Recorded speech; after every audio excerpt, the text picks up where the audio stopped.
Okay, let's get some more of these 3-2 games in. And see if we can't get another interesting opponent.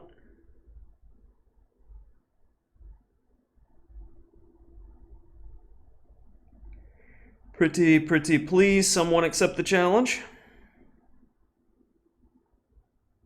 No.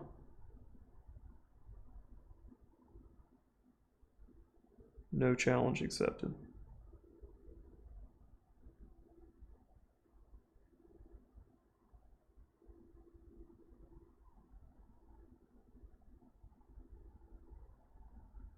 Ah, finally.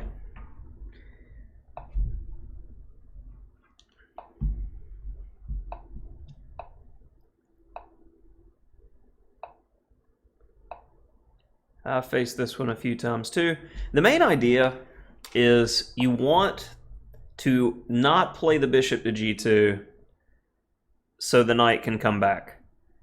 And normally the line that you get is knight f6, d4, e4, knight h4. Here he's got to make a decision about the f-pawn, and that normally leads to a concession. And I like the idea of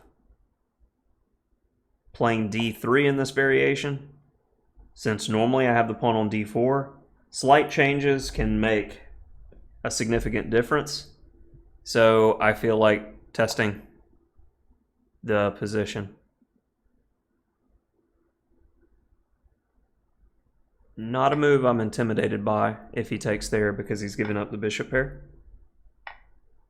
Okay.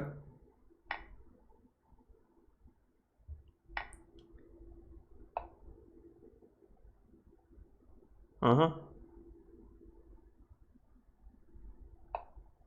got ideas too, boss.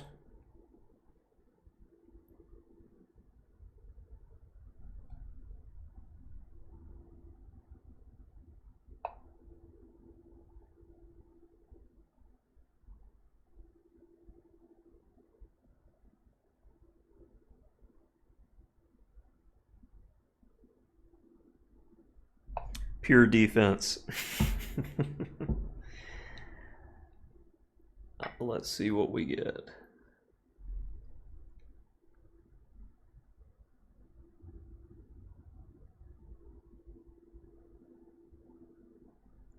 Let's go queen d3 with some flexible ideas.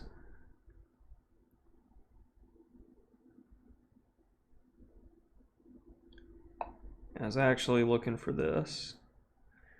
And I don't really care about tempi here because I've gotten something big and his king stuck in the middle. So complications are going to favor me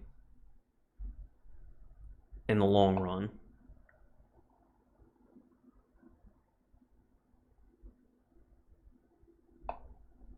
This looks pretty good with the idea of bishop c3.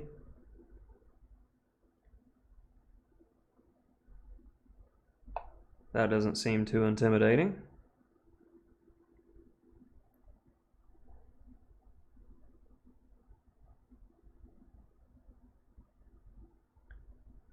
Watch out for nonsense.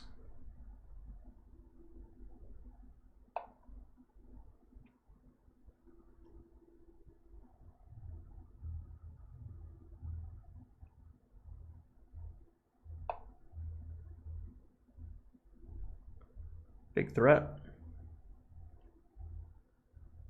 Now b3 can be played safely if he does something about the f4 threat. If bishop takes c4, f4 all day long. f4 is still a threat because of the rook.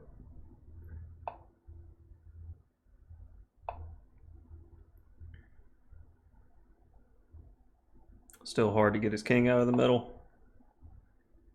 And I gotta say, this is the type of game I look forward to playing, because it turned out at first a line that I've seen quite frequently, but it turned into a very interesting game as we get something that is not a theoretical position where I have to think and work in the position. And this is good training exercise. to play these types of games. Okay, knight takes e6, followed by e4. Looks pretty good. So we're going to go with it, and that looks nasty.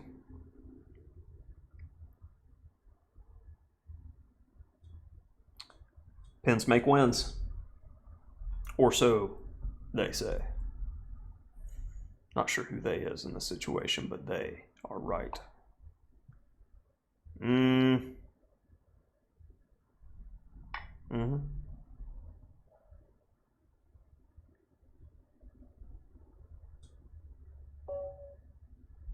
Understood. Yeah, overall, like I said, the main idea, I mean, used to, as my mouse is hitting against things, people were completely fine in this position with just playing bishop g2. And I think that there's an issue after the immediate e4, and it hasn't even been played in the Lichess database, which is kind of astounding to me. Knight h3 and g5. I think these lines are good for black because the knight doesn't have a good reroute, and you can get into trouble. This is how you get outplayed.